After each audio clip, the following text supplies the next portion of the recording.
V channel ಹೆಸರು ನಿಗಮ ಅಂತ.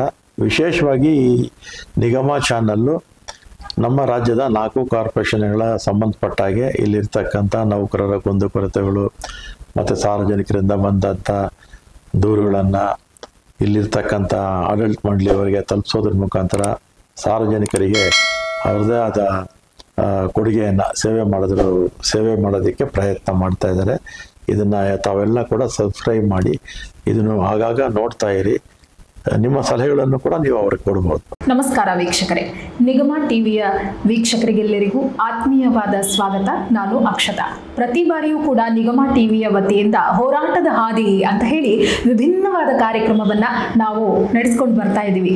ಅದರಲ್ಲೂ ವಿಶೇಷವಾಗಿ ನಮಗೆಲ್ಲ ಗೊತ್ತಿದೆ ಏನಂದರೆ ನಮ್ಮ ರಾಷ್ಟ್ರದಲ್ಲಿ ಯಾರೇ ಆಗಲಿ ಒಂದು ಮುಂದೆ ಬರಬೇಕು ಅಂತ ಹೇಳಿದರೆ ಅಲ್ಲಿನ ಕೃಷಿ ಹೇಗಿದೆ ಅನ್ನೋದನ್ನು ನಾವು ನೋಡ್ತೀವಿ. ಅನ್ನದಾತರ ಸ್ಥಿತಿಗತಿ ಹೇಗಿದೆ ಅಂತ ಹೇಳಿ ನಾವು ನೋಡ್ತೀವಿ.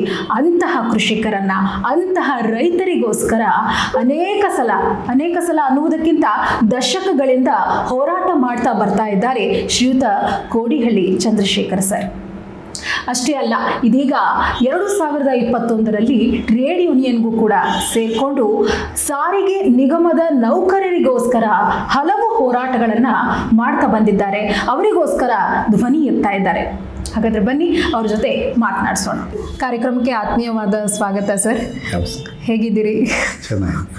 ಓಕೆ ಸರ್, ಮೊದಲನೇದಾಗಿ ನಿಮ್ಗೆ ಕೇಳೋ ಪ್ರಶ್ನೆ ಏನಂತ ಹೇಳಿದರೆ, 4.5 ದಶಕಗಳಿಂದ ನೀವು ಈ ರೈತ ಹೋರಾಟದಲ್ಲಿ ತೊಡಗಿಸ್ಕೊಂಡಿದ್ದೀರಿ.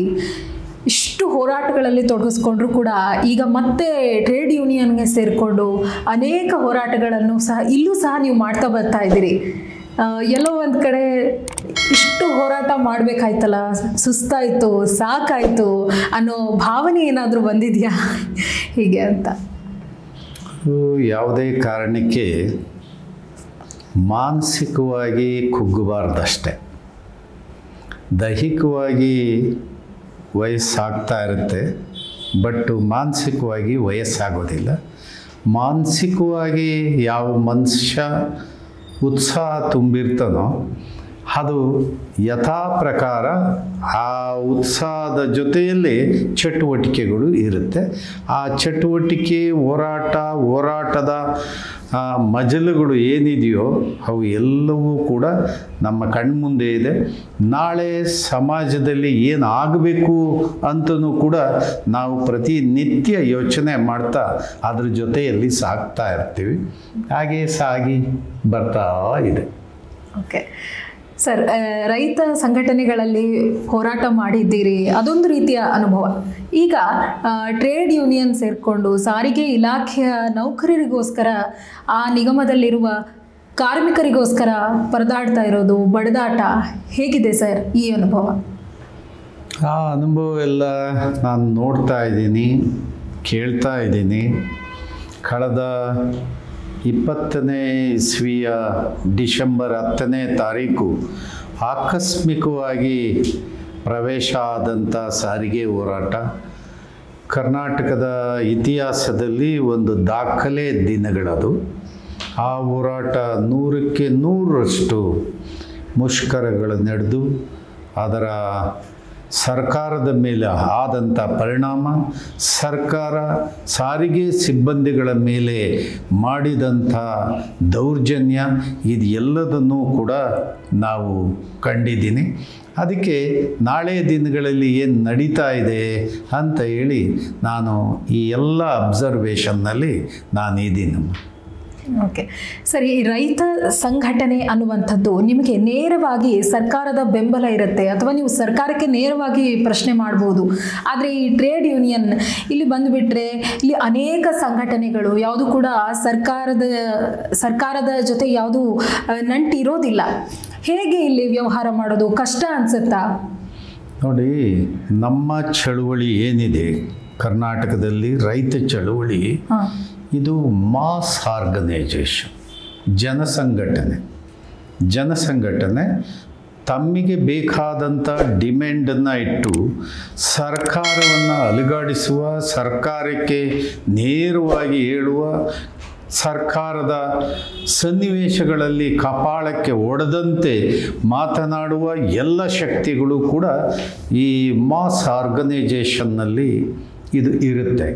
ಬಟ್ ಇದು ಹೊರತುಪಡಿಸಿ ನಾವು ಸಾರಿಗೆ ಸಂಸ್ಥೆ ಅಥವಾ ಯಾವುದೋ ಟ್ರೇಡ್ ಯೂನಿಯನ್ಗಳಲ್ಲಿ ಬಂದು ನೋಡುವಾಗ ಇದು ಕಾರ್ಮಿಕ ಕಾಯ್ದೆ ಕೆಳಗಡೆ ಇದು ನೋಂದಾಯಿಸಲ್ಪಟ್ಟಂಥ ಸಂಘಟನೆ ಆಗಿರುತ್ತೆ.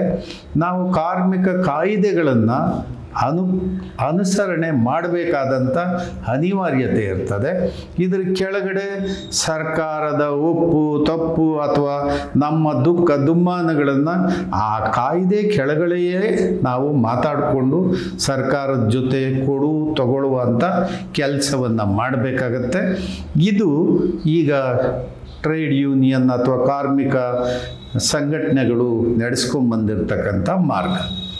ಓಕೆ, ಸಾರಿಗೆ ನಿಗಮದ ಸಂಘಟನೆಗಳು ಅಂತ ಬಂದಾಗ ಸರ್, ನಿಮ್ದೊಂದೇ ಅಲ್ಲ, ಇನ್ನೂ ಹಲವಾರು 10-15 ಸಂಘಟನೆಗಳು. ಆ ಎಲ್ಲ ಸಂಘಟನೆಗಳು ನೋಡಿದಾಗ ನಿಮ್ಮ ಸಂಸ್ಥೆ ಎಷ್ಟು ವಿಭಿನ್ನ, ಏನು ವ್ಯತ್ಯಾಸ ಕಂಡ್ಕೋಬೇಕಂದ್ರೆ? ನೋಡಿ, ಇಲ್ಲಿ ರೈತ ಸಂಘಟನೆ ಅಂದರೆ ರೈತ ವಾಲಂಟಿಯರ್ ಆಗಿ ಸ್ವಯಂ ಸ್ಫೂರ್ತಿಯಿಂದ ತಾನು ಚಳುವಳಿಯಲ್ಲಿ ಭಾಗವಹಿಸ್ತಾನೆ. ಇದರಲ್ಲಿ ತಾನೇ ಬರ್ತಕ್ಕಂಥ ಎಲ್ಲ ಖರ್ಚು ವೆಚ್ಚ, ತನ್ನ ರೊಟ್ಟಿ ಬುತ್ತಿಯನ್ನು ಕಟ್ಟಿಕೊಂಡು ತನ್ನ ಜೋಬಿನ ರೊಕ್ಕ ಖರ್ಚು ಮಾಡಿಕೊಂಡು ಚಳುವಳಿಯಲ್ಲಿ ಭಾಗವಹಿಸ್ತಾನೆ. ಇಲ್ಲಿ ಈ ಟ್ರೇಡ್ ಯೂನಿಯನ್ನಲ್ಲಿ ಏನಾಗುತ್ತೆ ಅಂದರೆ ಇಲ್ಲಿ ನೀತಿ ನಿಯಮಗಳನ್ನು ಪಾಲನೆ ಮಾಡಬೇಕು, ಮತ್ತು ಸರ್ಕಾರಕ್ಕೆ ತಿಳುವಳಿಕೆಯನ್ನು ನೀಡಬೇಕು. ಕಾರ್ಮಿಕ ಇಲಾಖೆ ಅದಕ್ಕೆ ಬೇಕಾದಂಥ ನೆಗೋಷಿಯೇಷನ್ಗೆ ಬೇಕಾದ ಪ್ರಯತ್ನಗಳನ್ನು ಮಾಡ್ತಾ ಇರುತ್ತೆ. ಮತ್ತು ಅಲ್ಲಿ ಸಿಟ್ಟಿಂಗ್ ಆಗ್ತದೆ, ಮತ್ತು ಸರ್ಕಾರಕ್ಕೆ ಅವರು ಅಡ್ವೈಸ್ ಮಾಡ್ತಾರೆ. ಈ ಎಲ್ಲದರ ನಡುವೆ ಈಗ ಈ ಹೋರಾಟದ ದಿಕ್ಕು ಸಾಗ್ತಾ ಇರುತ್ತೆ. ನಿಮ್ಮ ಈ ಹೋರಾಟದ ಪ್ರತಿಫಲದ ಸ್ಪಂದನೆ ಯಾವ ರೀತಿಯಾಗಿದೆ ಸರ್? ನೀವು ಜನಗಳಿಗೆ ಹೋಗಿ ಭೇಟಿಯಾದಾಗ ಅಥವಾ ಸರ್ಕಾರದಿಂದ ಏನು ಸ್ಪಂದನೆ ಬರ್ತಾ ಇದೆ? ನೋಡಿ, ಸ್ಪಂದನೆ ಅಂದರೆ ಒಂದು ಸರ್ಕಾರ ಅಂದರೆ ಒಂದು ಪ್ರಭುತ್ವವನ್ನು ನಾವು ನಾಗರಿಕರು, ಸರ್ಕಾರ ಅಂದರೆ ಯಾವುದೋ ಒಂದು ಪಕ್ಷಕ್ಕೆ ನಾವು ಅಧಿಕಾರವನ್ನು ಕೊಟ್ಟಿರ್ತೀವಿ. ಅವರು ಜನಮುಖಿಯಾಗಿ ಜನರ ಸೇವೆಯನ್ನು ಮಾಡ್ತೀವಿ ಅಂತೇಳಿ ಬಂದಿರ್ತಾರೆ. ಅವರು ಸೇವೆ ಮಾಡೋಕ್ಕೆ ಬಂದಂಥವರು ಅದು ಒಂದು ಕಾಲಘಟ್ಟ ಇತ್ತು.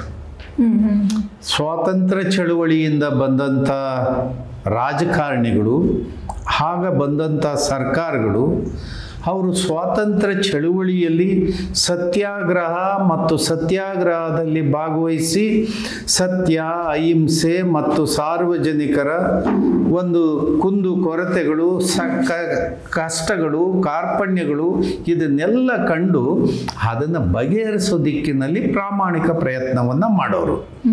ಈಗ ಬರ್ತಕ್ಕಂಥ ರಾಜಕಾರಣ ಹಂಗಿಲ್ಲ.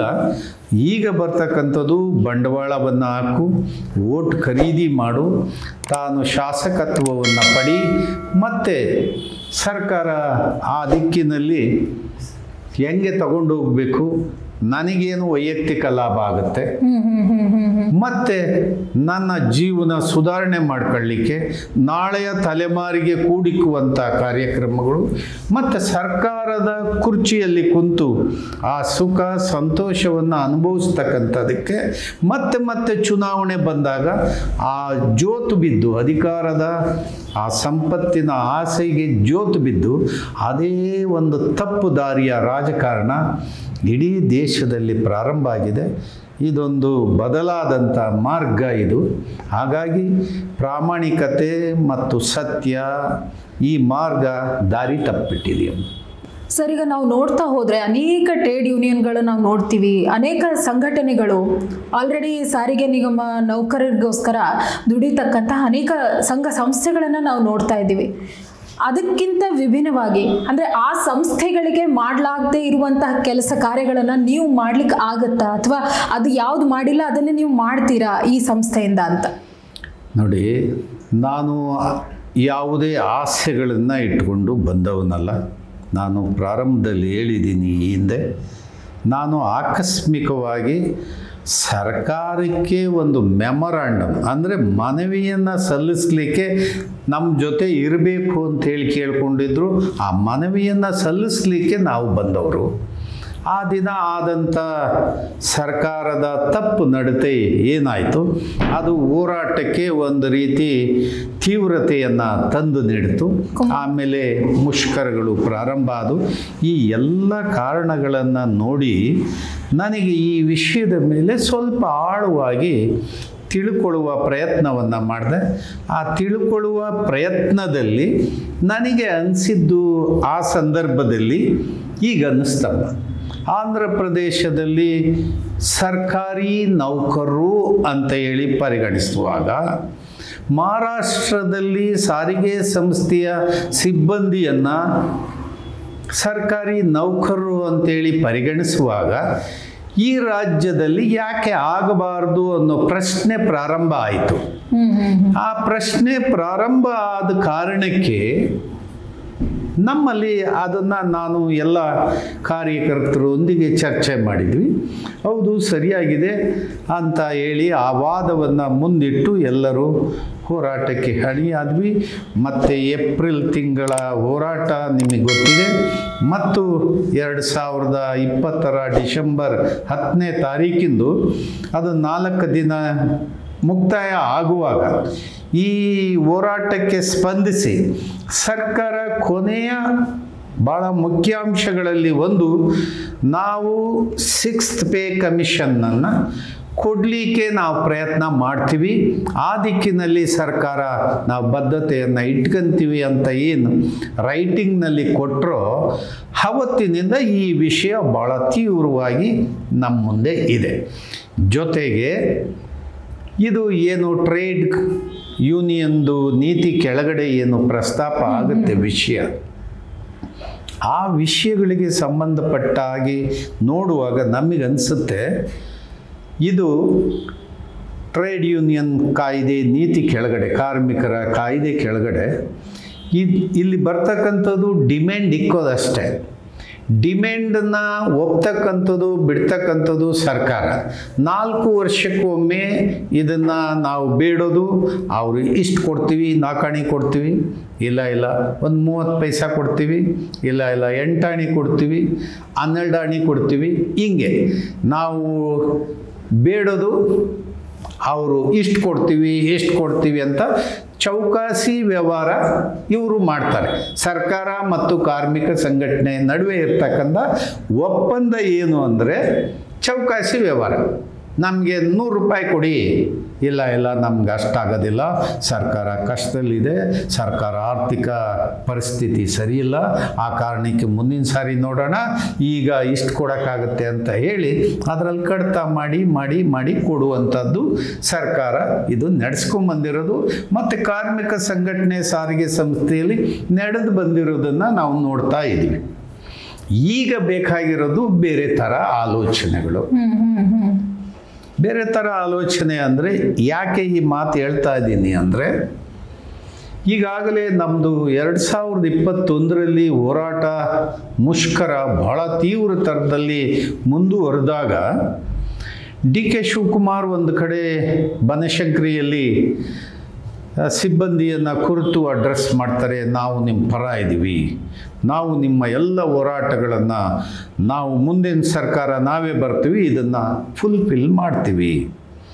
ಎರಡನೇದೇನು ಅಂದರೆ, ಅವರು ಚುನಾವಣೆಗೆ ಒಂದು ಪ್ರಣಾಳಿಕೆಯನ್ನು ತರ್ತಾರೆ. ನಮ್ಮ ಸರ್ಕಾರ ಬಂದರೆ ಒಂದು ಏನೆಲ್ಲ ನಾಡಿನ ಜನರ ಸಂಕಷ್ಟಗಳಿಗೆ ಪರಿಹಾರವನ್ನು ನಮ್ಮ ಹತ್ರ ಏನಿದೆ ಅಂದರೆ ಪ್ರಣಾಳಿಕೆ ಏನಿದೆ ಅನ್ನೋದನ್ನು ಅವರು ತಯಾರು ಮಾಡ್ತಾರೆ.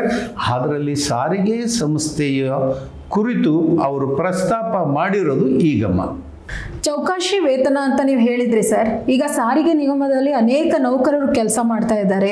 1 ಲಕ್ಷ ನೌಕರರ ಸ್ಥಿತಿ ಅಂದರೆ ಬರೀ ಚೌಕಾಶಿ ಆಯ್ತಾ ಅದು? ನೋಡಿ ಅಮ್ಮ, ಈ ಮಾತು ಯಾಕೆ ಕೇಳೋದಂತಂದ್ರೆ, ನೀವು ಒಬ್ರು ದಲ್ಲಾಳಿ ಆದ್ರ ಅಂತ. ಯಾಕಂದ್ರೆ ನಿಮಗೆ ಈಗಾಗಲೇ ಈ ಸಂಘಟನೆಗೆ ಬಂದಿದ್ದೀರಾ ಅಂತ ಹೇಳಿದ್ರೆ 35 ಕೋಟಿಯ ಮಾಲೀಕ ಅಂತ ಹೇಳಿ ಕರೀತಾ ಇದ್ದಾರೆ. ಲಾಭಕ್ಕಾಗಿ ಬಂದವರು ಇವರು ಅಂತ ಹೇಳ್ತಾ ಇದ್ದಾರೆ. ಇದ್ರ ಬಗ್ಗೆ ಏನು ಹೇಳ್ತೀರಿ? ನೋಡಿ, ಮೊದಲನೇದಾಗಿ ನನ್ನ ರಿಯಾಕ್ಷನ್, ಹಾಗೆ ಏನು ಕರೀತಾರೆ, ಏನು ಮಾತಾಡ್ತಾರೋ ಅನ್ನ ತಿನ್ನೋರು ಮಾತಾಡೋದಿಲ್ಲ. ಅನ್ನ ತಿನ್ನಬೇಕಾದವರು ಈ ಥರದ ಆರೋಪಗಳನ್ನು ಮಾಡಬಾರ್ದು. ಇಲ್ಲಿ ಕೊಟ್ಟಿರೋನು ಯಾರು, ತಗೊಂಡಿರೋನು ಯಾರು, ಯಾತಕ್ಕೆ ಈ ಪ್ರಸ್ತಾಪ ಬಂತು, ಇದನ್ನು ಸ್ಪಷ್ಟವಾಗಿ ಹೇಳಬೇಕು. ಇದನ್ನು ಮಾತಾಡ್ದಲ್ಲೇ ಇರುವಂಥವರು ಅಥವಾ ಇದನ್ನು ಆರೋಪವನ್ನು ಮಾಡ್ತಕ್ಕಂಥವ್ರು ಸತ್ಯಾಂಶವನ್ನು ಹೊರಗೆ ತರದಲ್ಲೇ ಸುಮ್ಮನೆ ಆರೋಪ ಅಂತ ಹೇಳಿ ಮಾತಾಡೋದ್ರಿಂದ ಇದರಲ್ಲಿ ಅರ್ಥ ಇಲ್ಲ. ನಾನು 45 ವರ್ಷದ ಹೋರಾಟ ಜೀವನದಲ್ಲಿ ಬಂದಿರೋನು. ನನ್ನ ಕೈ ಬಾಯಿ ಕಚ್ಚೆ ಎಲ್ಲ ಸರಿ ಇದೆ. ಯಾವನೋ ಮೂರ್ಖ ಅಪಾಪೋಲಿಗಳು ಯಾರೋ ಮಾತಾಡಿದ್ದಕ್ಕೆ ನಾನೇನು ಜಗ್ಗವನೂ ಅಲ್ಲ, ಎದರವನೂ ಅಲ್ಲ.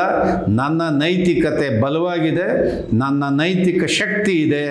ಇಂಥ ಗೊಡ್ಡು ಬೆದರಿಕೆಗೆ, ಇಂಥ ಕೆಟ್ಟ ಪ್ರಚಾರಕ್ಕೆ ನಾನು ಎದುರೋದೂ ಇಲ್ಲ, ಎದುರಬೇಕಾದ ಅವಶ್ಯಕತೆ ನನಗಿಲ್ಲ. ಓಕೆ ವೀಕ್ಷಕರೇ, ಈ ಮಾತುಗಳು ಮುಂದಿನ ಸಂಚಿಕೆಯಲ್ಲಿ ಮುಂದುವರಿಯುತ್ತೆ.